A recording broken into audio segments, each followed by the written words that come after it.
안녕하십니까. 리처드 양양수입니다. 오늘이 2월 20일 월요일, 지금 현재 시각 오후 3시 45분 접어들고 있습니다.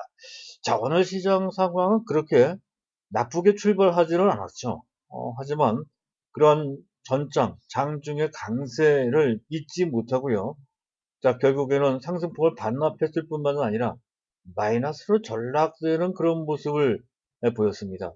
전강호약이라고 하는 현재 약세장에서 흔히 나타나는 그런 모습이 나타났다는 건데요. 사실은 지난 주말과 좀 대비를 해놓고 볼 필요가 있습니다. 지난 주말에는 주변에 있는 상황이 썩 좋지 못한 상황 속에서 약하게 시작했던 것에 거신데 장중에 플러스로 반전이 되면서 오늘과 정반대인 전약 후강 시기에 장중 반등세가 아주 강하게 펼쳐졌었죠. 자, 그것에 주목을 해야 된다는 건데 아마도 그러한 장중의 변동성은 나스닥 선물 지수의 방향성과 상당히 밀접한 관련이 있는 것으로 판단이 됩니다. 지난 주말, 즉 금요일 날에는 나스닥 선물이 약하게 시작됐다 강하게 반등이 됐고요. 그의 영향을 받은 것이며 또 오늘 우리 증시가 이렇게 전강후약식으로 해서 장중에 밀려 내려왔던 것은 장중 나스닥 선물 지수가 좀 약했습니다. 막 그 영향을 받아서 현재 우리 증시가 전강후약이라고 하는 그 흐름을 보였던 것으로 그렇게 판단이 됩니다. 자, 그만큼 즉 우리 증시가 우리 스스로 자생력을 갖고서 주가가 형성되는 것이 아닌 현재 나스닥 선물이라고 하는 그러한 사실은 별반 그렇게 중요한 것도 아니고 그렇게 또 정확한 것도 아닙니다. 그런 나스닥 선물 지수에 영향을 받는 피동적으로 흔들리는 그런 상태가 됐다는 것이죠. 그만큼 우리 증시가 좀 허약합니다. 이제 외국인과 기관들은 아직까지는 수비적인 자세를 계속 보이고 있는 상태이며 그나마 시장을 떠받쳐주는 일반 개인들, 자, 지난 1월 달하고는 그 매수 규모도 많이 줄었고요. 그리고 그들의 투자 심리상 1월 달처럼 아주 적극적으로 또 공격적으로 매수하는 입장은 전혀 보이지 못하고 있죠. 오히려 위에서 떨어지는 물량을 지정가로 받쳐놓고 소극적으로 받아내는 그런 정도의 활약만 하고 있는 상태입니다. 그래서 전반적인 분위기가 상당히 다운되어 있는 상태인데다가 지금 미국에서는 말이죠. 현재 크게 조정받는 그런 분위기는 아닙니다만은 계속해서 현재 미국 시장을 압박하고 있는 내용이 국채 금리가 상승하고 있다는 것이죠. 지난 주 말에도 좀 올라왔습니다. 이런 것 등 이렇게 되면 현재 인플레 부담이 생기고 또 이것과 관련돼서 정책 기조가 바뀌는 것이 아니냐라고 하는 우려가 제시가 된다는 건데요. 자, 이전과 관련돼서는 그전에 자주 제가 그 주제를 말씀을 드린 바 있었죠. 해서 결론만 말씀을 드릴까 합니다. 그 문제가 남아있긴 하지만 뭐 전혀 지금 현재 따질 문제도 아니고 또 그것과 관련돼서 시장에 반전의 어떤 계기가 생긴다 했을 때에는 이번 주 중에 그 계기가 주어질 것 같기도 합니다. 제롬 파월 현 미 연준 의장이 미국 시장 날짜 2월 24일 현재 한국에 그 영향을 주는 날짜는 그 다음 날이 되겠죠. 그래서 아마 목요일 날이나 또는 금요일 날 정도에 그 모멘텀이 우리 증시에 작용할 것 같은데요. 미국 하원의원에서 현재 정책 기조와 관련된 최근 뭐 금리나 또는 물가와 관련된 현재 상황 및 그리고 경기 그리고 정책 기조와 관련된 증언을 할 것이다 하는 건데요. 제롬 파월은 미 연준 위원 현재 17명이죠. 자, 그 중에서도 가장 강력한 배들기파입니다. 확산책, 팽창책을 스스로 주장하고 가장 오랫동안 가장 강력하게 주장했던 장본인이죠. 그래서 이 사람의 성향상, 기질상 지금 정책 기조를 바꾼다든가 하는 것은 전혀 있을 수가 없죠. 그래서 현재 나온 우려를 깨끗하게 정리를 해주는 그런 발언을 할 것으로 그렇게 예상되고요. 기대가 됩니다. 따라서 미국 시장도 최근 조정을 좀 받았으니까 그때를 기점으로 해서 다시 V자를 꺾어서 올라갈 소지가 다분히 있고요. 자, 우리 증시도 그에 어느 정도 긍정적인 반응을 할 것으로 판단이 됩니다. 완벽하지는 않지만 어쨌든 어느 정도의 우호적인 분위기가 만들어지면서 전반적으로 제가 계속해서 말씀드리고 있는 당분간 박스권 횡보 국면, 종합지수상으로 봤을 때 3,100포인트 근처에서 왔다 갔다 하는 그런 장세가 될 것으로 그렇게 예상이 된다라고 이제 말씀을 드릴 수가 있겠습니다. 자, 그를 바탕으로 해서 오늘 제가 준비한 것은 시장 전반적인 얘기보다도 약 그 주요 주제별로 좀 말씀드릴 건데요. 일단 전기차 얘기를 해야 될 것 같습니다. 전기차. 특히 미국의 테슬라와 현대차를 비교해 봤을 때 계속 말씀을 드리지만 테슬라를 갖고 계시는 분들은 지금이라도 테슬라를 파시고 현대차로 바꾸셔야 된다는 판단이 좀 듭니다. 물론 저 개인적인 생각도 많이 현재 들어가 있는 그런 시각이겠습니다만 암만 생각해도 그래요. 그 점을 좀 참고를 좀 해주셨으면 좋겠고요. 자, 그리고 지금 그동안 현재 뭡니까? 유동성 장세 만들어지면서 대부분의 종목들이 동시에 올라가고 약간 쉴 때는 보편적으로는 실적 장세에 해서 가치주가 부각되는 경우입니다. 하지만 최근에 우리 시장의 판도를 보면 꼭 그렇지만은 않죠. 오히려 경기 민감주들이 부각되고 있는 장면을 여기저기서 볼 수가 있습니다. 뭐 조선, 해운, 철강, 석유화학 업체들 중에서 그런 모습을 볼 수가 있죠. 그와 관련돼서도 제가 언급할 내용이 좀 있겠습니다. 자, 그리고 오늘 시장을 보면 2차전지 관련주들이 좀 많이 빠졌습니다. 삼성 SDI가 4% 넘게 하락을 했고요. SKC도 제법 많이 밀렸죠. 또 LNF나 이런 종목들도 현재 비교적 큰 폭으로 밀렸습니다. 자, 이것과 관련된 악재가 좀 있죠. CATL이 자, 우리나라 완성차 업체에 진출을 했다는 것, 수주를 받았다는 것, 이래서 K 배터리 동맹에 어떤 균열이 생긴 것이 아니냐라고 하는 그런 우려가 좀 있습니다. 이 내용을 제가 분석을 좀 해봐야 될 것 같고요. 자, 마지막으로 이 어려운 가운데에서 SK 하이닉스 우리나라 시총 2위 업체입니다. 물론 상승폭이 깎이긴 했습니다만 현재 역사적인 고점 근처까지 현재 다시 치솟아 올라가는 그런 모습인데 이것이 어떠한 것을 배경으로 해서 올라간 것인지 그것이 어떤 의미가 있는지 삼성전자와 더불어서 같이 판단을 해야 된다는 것이죠. 자, 그런 내용을 준비를 했는데 주제가 많은 만큼 간단하게 말씀을 드릴 겁니다. 자, 일단 안내 말씀드리기 전에 일단 주제로 들어가기 전에 안내 말씀드릴까 합니다.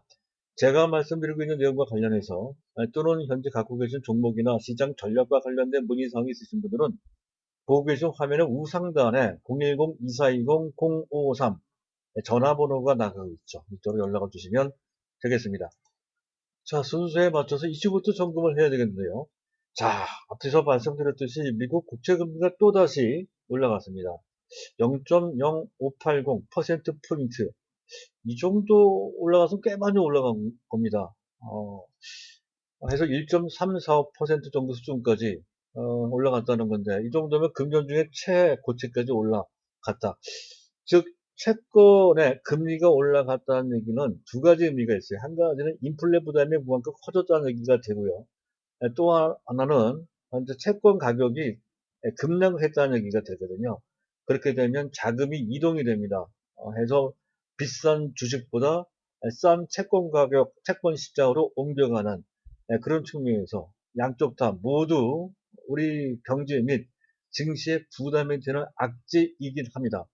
하지만 이것과 관련해서 제닛 옐런 현 재무부 장관은 통제할 수 있는 위험이다 라고 했고요.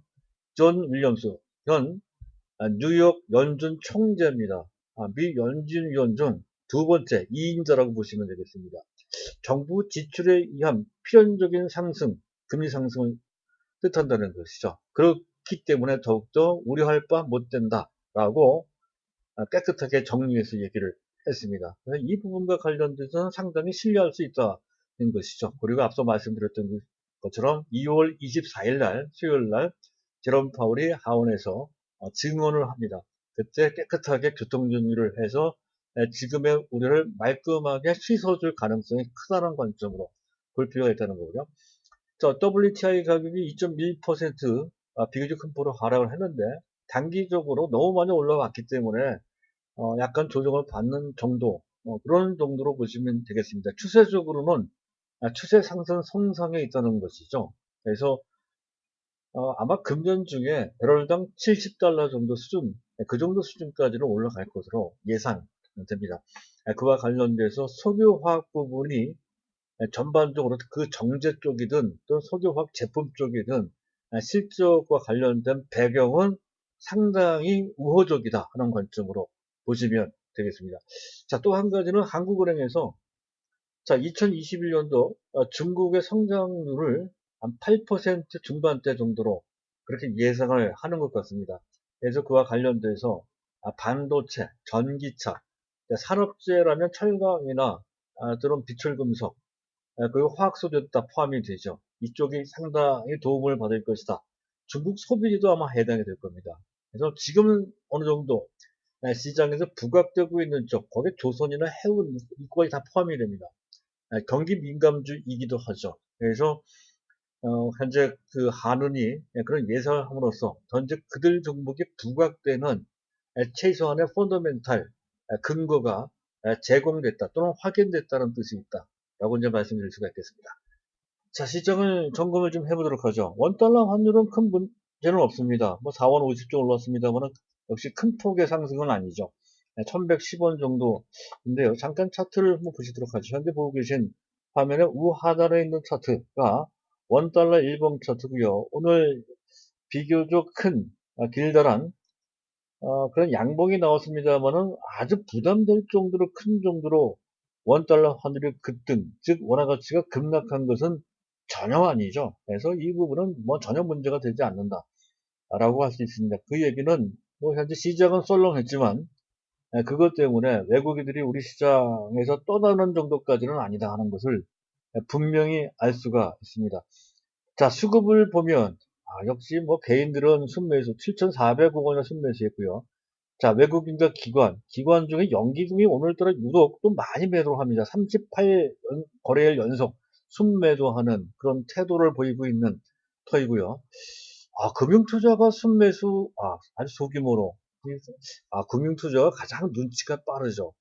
현재 뭐 추세적인 의미는 없습니다만 단기적으로 봤을 때 오늘 우리 시장의 지수 반응은 좀 과한 측면이 있다라고 보는 것 같습니다. 그래서 크게 빠질 것은 아니므로 이런 정도에서 관망을 하겠다는 뜻을 분명히 하는 것 같고요. 자, 외국인들은 기계적으로 매도한 것으로 그렇게 판단이 됩니다. 그리고 일부 단타 성향이 있는 그런 외국인들은 선물 쪽과 연관시켜서 현재 우리 지수를 약간 흔드는 그런 의도도 좀 있었던 것으로 판단이 됩니다. 그것을 이제 매도 플레이라고 하는데요. 보통 프로그램 매도를 동반을 하죠. 그렇지 않아도 프로그램 매도, 그것도 비차익 거래 매도가 6,200억 원이나 쏟아져 나왔습니다. 우리 증시, 지수를 흔들었다는 얘기가 되죠. 아마 개장초에서 시장 분위기, 그 분위기는 나스닥 선물이 잡아줬겠죠.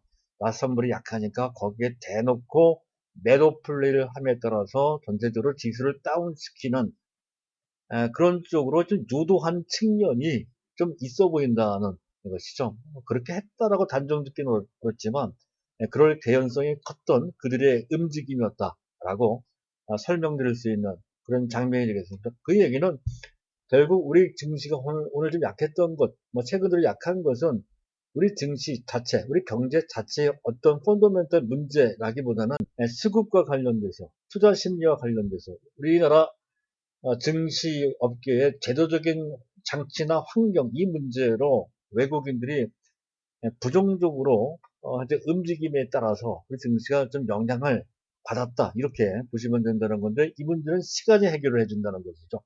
그런 관점으로 현재 상황을 걱정할 필요가 없다. 이렇게 설명드릴 수가 있을 것이고요. 자, 그리고 뭐 이 정도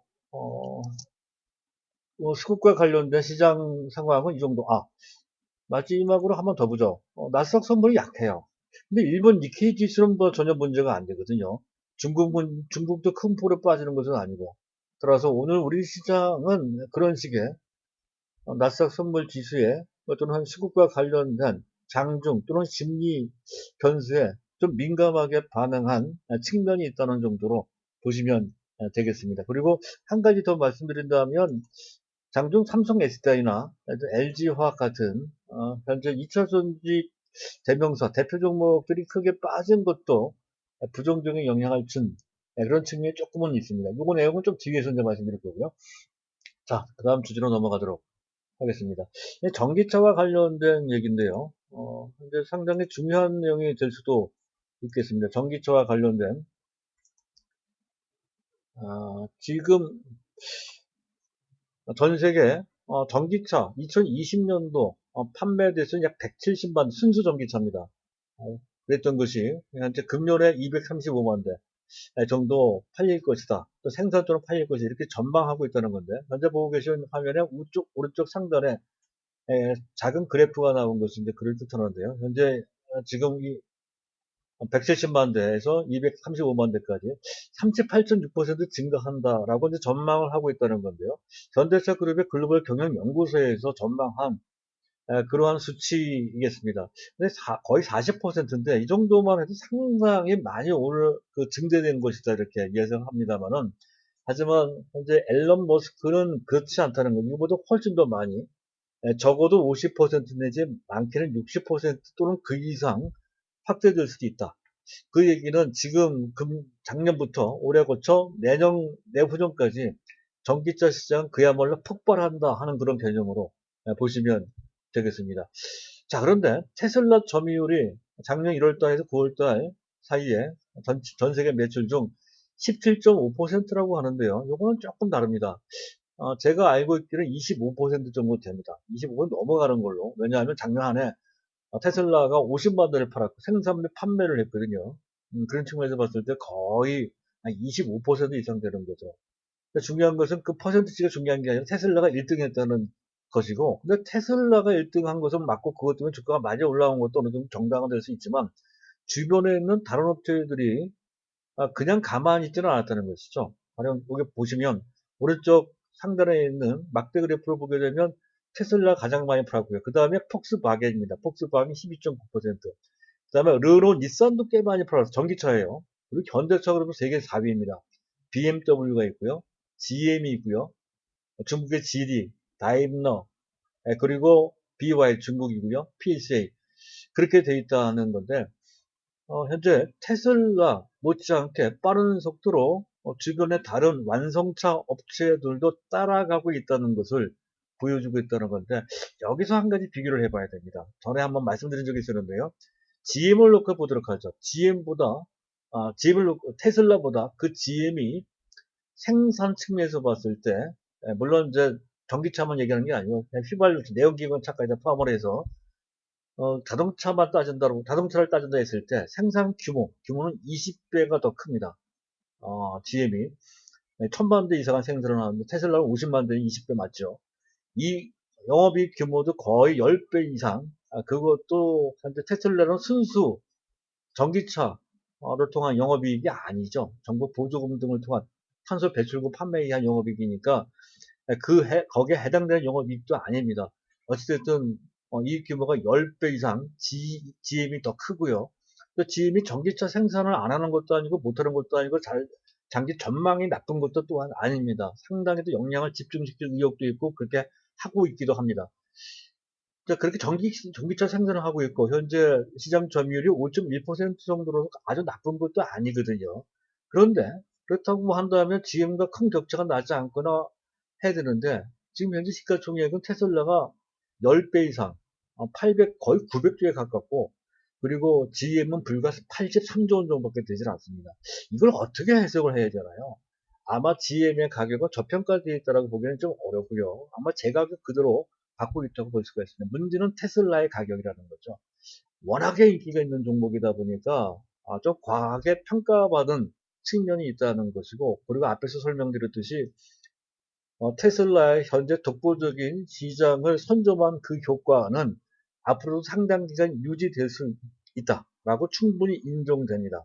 시장은 또 빠른 속도로 성장되므로 그 선점 효과는 상당히 톡톡한 결과를 현재 만들 것이다 하는 것은 자명한 일입니다.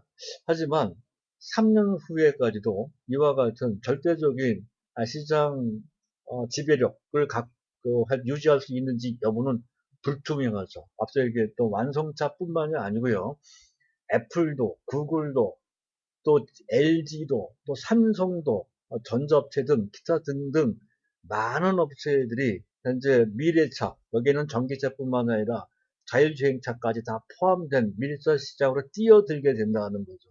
그랬을 때 테슬라가 지금의 독보적인 선점 효과를 계속 유지할 수 있는지 여부가 불확실하죠. 그런데도 주가는 현재 가치 대비 현재 거의 GM의 10배 이상 거래가 되고 있다는 것에서 아무래도 부담이 있다고 볼 수가 있겠습니다. 그럴 바에는 제대로 현재 크게 무리되지 않은 범위 내에서 주가가 평가받고 있으며 동시에 미래에 대한 상당한 비전을 갖고 있고 역량을 갖추고 있다고 인정되는 현대차를 매수하는 게 낫다는 거죠. 자, 전 세계 유수 완성차 업체에서 전기차 개발 생산에 매진을 하고 있다는 소식이 속속 전해지고 있죠. 르노에서 3천만 원대 전기차 개발 중국 차와 합작을 해서 승차 공유 시장 공략을 한다는 소식이 전해지고요. 자, 포드도 가만히 있지 않겠다는 것이죠. 포드도 4년 내 32조 투자, 전기차 시장에 올인하겠다는 뜻을 분명히 하고 있고요. GM도 본격적으로 뛰어들기 시작합니다. 사용처를 영역 확대하고 2035년까지 향후 14년 내 지금 내연기관차를 완전히 생산을 중단한다라고 폭탄 선언을 했고요. 또 현대차도 이미 eGMP 현재 그 전기차 공영 플랫폼을 완성을 시켰죠. 해서 아이오닉 5를 출시하기 직전이고요. 현재 세계 4위입니다. 그래서 조만간에 또 3위권으로 올라가겠죠. 어쨌든 그렇게 박차를 가고 있는 상황이어서 앞으로의 판도는 어떻게 될지 아무도 모릅니다. 어쨌든 이 시장은 폭발하고 있다. 이런 관점을 보시면 된다는 거고요. 자, 그리고 앞에서 설명드렸듯이 현재 경기 민감주들이 현재 움직이는 잠깐만 구경을 해보시죠. SO일, 특별히 또 롯데케미칼도 나쁘지가 않죠. 또 풍산은 구리와 관련돼 있죠. 풍산, 고려아연도 아연은 주가가 많이 오른 것은 아니지만 풍산은 구리, 경기에 아주 민감한 섹터가 되겠습니다. LS는 전선 쪽이 되겠습니다. 네, 그리고 그거 외에도 포스코도 나쁘지 않고요. 탄탄하고요. 네, 그리고 롯데칼 이런 것도 탄탄한 롯데케미칼, 또 대한유화도 있죠. 대한유화. 이런 종목들이 전부 다 경기 민감주입니다. OCI도 사실은 약간 그런 측면이 있죠. 경기 민감주들인데요. 원래는 앞에서 설명을 드렸듯이 현재 지수가 좀 멈춰져 있을 때는 중소형 가치주 내지 자산가치주 이런 종목들이 올라갑니다. 대형주로 따진다고 한다면 굳이 한전 같은 경우가 이제 대표적인 케이스가 되는데 전혀 그러한 모습은 이게 한전입니다. 보이질 않고 있습니다. 그만큼 시장의 판도 자체가 그 전에 공식적으로 적용됐던 그런 식의 판도로 진행되지 않고 있음을 보여준다는 것이 따라서 과거의 잣대로 전제를 재단해서는 결코 안 됩니다. 새로운 시각에 새로운 잣대로 현재 시장을 재단해야 되는데 어찌됐든 지금은 현재 3대 축이라고 하는 것 3대 축은 바로 이런 것이죠. 현재 경기 회복이 뒤따르는 거고요. 그 전에 총유동성이 뒤따르고 총유동 그리고 기조, 정책 기조 이 세 가지 3대 축이 뒷받침되고 있고 거기 바탕에는 또 4차 산업혁명이 시장과 경제, 산업을 이끌고 있다라고 하는 그 흐름, 이 흐름에 부합되면 된다는 것이죠. 이 흐름에 부합되는 선도, 경쟁력 있는 업체들에 대해서는 단기적으로 약간 조정을 받더라도 신경 쓰지 말고 어차피 아무리 좋은 종목이라도 반드시 조정을 좀 받게 되어 있습니다. 지금은 그런 구간이거든요. 그래서 신경 쓰지 마시고 계속 밀고 나가면 된다. 정진하시라 하는 말씀을 꼭 드리고자 하고요. 자, 그리고 이제 2차전 지수들이 이제 급락을 했죠. 앞에서 얘기했던 것처럼 삼성 SDI, 비교적 큰 폭으로 내려갔습니다. 또 LG화학도 그리고 SKT도 4%나 내려갔고요. 우리 종목이 아니지만 또 LNF도 4.5% 내려갔고요. 아주 크게 다른 곳에 비해 유난히 많이 떨어진 정도까지는 아니네요. 근데 최근에 추세적으로 좀 많이 밀려내려고 하고 있는 그런 모습이 다소간 조금 현재 걱정이 되기도 하죠. 그 내용을 좀 말씀드릴까 합니다. 일단 배경은 지수 조정을 받으니까 특히 LG화학이나 삼성에서 시가총액 최상위 10위권에 들어가 있는 업체들이 당연히 그 흐름에서 피할 수가 없다는 것이고요. 또 한 가지는 특히 2월달 들어서 벌써 한 3주째 진행되고 있는 그 기간 동안에 미국의 테슬라의 주가가 신통치 못합니다. 좀 아주 큰 폭으로 내려가는 정도까지는 아니지만 조금씩 내려가는 부진한 상태를 보이고 있다는 것도 어느 정도 관련되어 있고, 끊임없이 테슬라에 대해서는 앞에서 저도 말씀을 드렸습니다만은 계속 고평가 논란이 나온단 말이죠. 그래서 2차 전지주들한테 당장 그 문제는 부담으로 작용이 된다는 것이고요. 그리고 결정적인 것은 오늘 결정적이었던 CATL, 중국의 최대 2차 전지 업체이죠. 세계 2위 내지 3위 정도의 시장 점유율을 현재 좀 올리고 있는 굴지의 현재 중국의 2차 전지 업체라고 할 수가 있겠습니다. 그런데 EGMP라고 하면 현대차의 전기차 전용 플랫폼을 생산하는 그 플랫폼이잖아요. 그쪽에 제 1, 2차 발주는 그 수주하는 업체들이 결정됐습니다. 3차 발주를 SK이노베이션이나 또는 삼성 SDI가 받아갈 것으로 기대됐던 것인데 의외로 CATL이 받아갔다는 것이죠. CATL 3개 차종도 2개 차종을 받아가고 1개 차종을 그 전에 1차에서 받아갔던 SK 이노베이션이 받아갔다는 소식이 전해졌습니다. 아마 이것 때문에 K 배터리 동맹이 깨진 것이 아니냐, 또는 현대차가 배반한 것이 아니냐 하는 그런 우려가 한때 좀 주가 약세의 한 원인이 된다는 건데요. 근데 그게 꼭 그렇지만은 않은 것 같습니다. 어쨌든 그만큼 CATL의 현재 경쟁력이 좋아졌다는 것이 단순히 가격 경쟁력만 좋은 것이 아니고 한 수 아래라고 했던 LFP 방식도 기술 수준이 상당히 부강이 되면서 에너지 밀도도 좋아지고 주행거리도 늘어나는 정도 수준까지 올라왔다는 것이죠. 그리고 가격 경쟁력은 절대적이고 말이죠. 이런 측면이 있다는 거. 상당히 이것만 보면 상당히 현재 위협적이라고 할 수가 있겠는데요. 꼭 그렇지만은 않은 것 같습니다. 어쨌든 LF 방식은 현재 리튬 이온 방식에 비해서 에너지 밀도 측면에서 경격하게 차이가 나고요. 에너지 효율성이죠. 그리고 주행 거리도 상당한 그 차이가 납니다. 그럼에도 불구하고 현재 현대차가 CATL을 선택한 것은 어차피 어떤 식으로 만들어진 2차 전지든지 간에 워낙에 그 시장에 폭발함으로 즉 2차 전지 물량을 확보를 하는 것이 관건이 됩니다. 어차피 상당 기간 동안 한 1년, 최소한 1년 내지 한 3년 정도까지는 쇼티지 현상이 나오죠. 지금 차량용 반도체가 부족하듯이 2차 전지의 부족 사태, 쇼티지 사태가 부족해지는 상태가 온다는 것은 명약 권하다. 불을 보면 뻔하다는 것이죠. 해서 미래의 쇼티지를 대비하기 위해서 미리 공급처 하나를 확보를 해야 된다 하는 이유가 한 가지가 있고요. 또 한 가지는 중국의 전기차 시장 진출을 위해서 뭔가 중국의 바터제 비슷하게 뭔가 줘야 되거든요. 네, 그런 측면, 한 교두보를 마련한다 하는 측면에서도 필요하고, 그럴 필요가 있는 절대적인 이유가 몇 개 있죠. 일단 전기차의 전 세계 제1의 가장 큰 시장은 무조건 중국이고요. 또 그렇지 않아도 현대차 같은 경우에 중국의 상용차 시장 공장까지 포함해 7개 공장이 있지, 200만 대 생산 시설을 갖추고 있습니다. 그리고 기아차도 3곳에 공장이 있죠.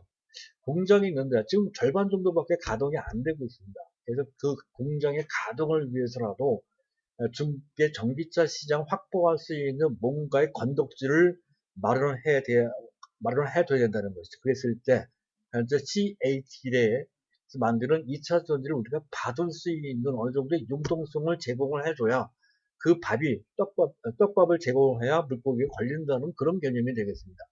네, 그렇다고 한다면 이 문제는 문제가 없는 것이죠. 어쨌든 K 배터리, 그렇죠. 현대차가 주체가 돼서 주동에 대해서 K 배터리 동맹 체제가 그룹 4사를 통해 형성되고 있는 그런 상태입니다.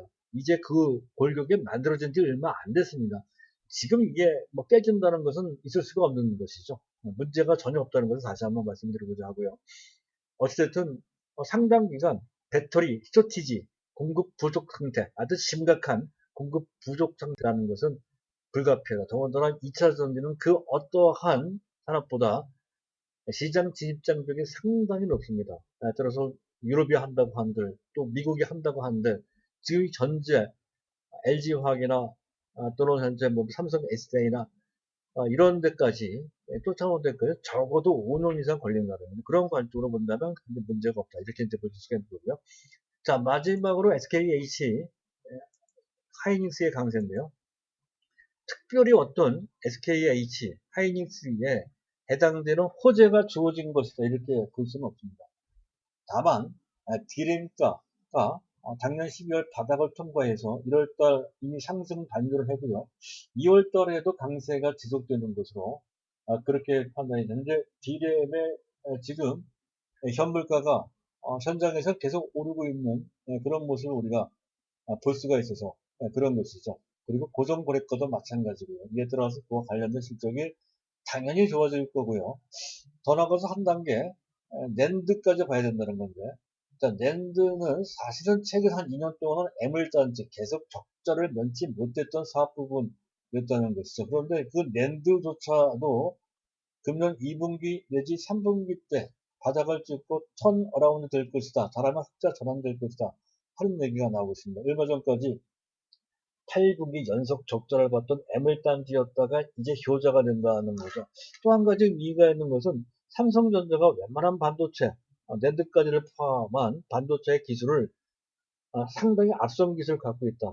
그 앞선 기술을 더 벌리는 전략을 초격차 전략이라고 한다는 건데요. 자, 이 부분과 관련돼서 특히 낸드와 관련돼서는 그 전략이 잘 안 보인다는 것이죠. 오히려 몇 단을 그 적층 그 단계수 를 따진다고 한다면 삼성전자는 140단계 정도, 이렇게 120단계인데 뭐 그 정도밖에 못하고 있는데 지금 현재 SK 하이닉스나 마이크론 같은 경우는 176단까지 개발해놓은 양산 체제로까지 갖춰놓고 있거든요. 근데 이 부분과 관련된 추가적인 삼성전자의 개발 계획이 있다는 소식이 나오지 않고 있습니다.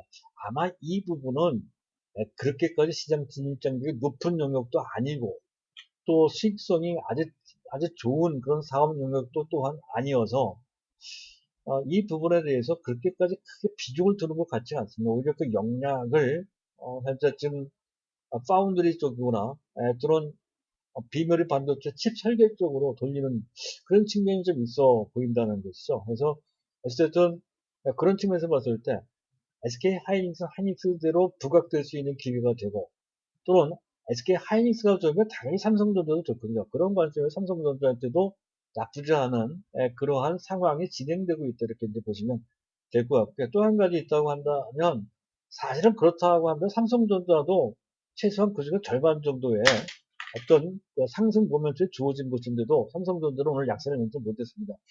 그렇다고 한다면 그것은 시장과 관련되어 있다는 것이죠. 그래서 계속해서 지수와 관련된 또 외국인 또는 기관들의 매물이 쏟아져 나오니까 그런 관련된 매물이 쏟아져 나오는 데 있어서 그 부담이 훨씬 더 작은 SK 하이닉스 쪽으로 삼성전자를 대신해서 현재 그 매수세가 몰려드는 외국인 또는 기관이 말이죠. 그런 현상 때문에 조금 더 탄력이 나오는 것으로 판단이 되는데 결국 이 문제도 시간이 지나면 해소가 된다는 것이죠.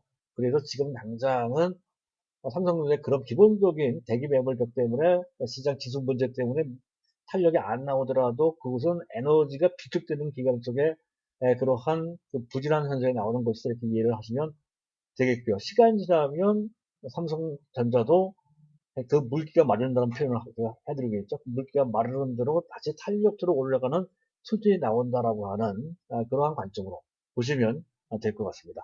자, 오늘은 이것으로 마치도록 하겠습니다. 감사합니다.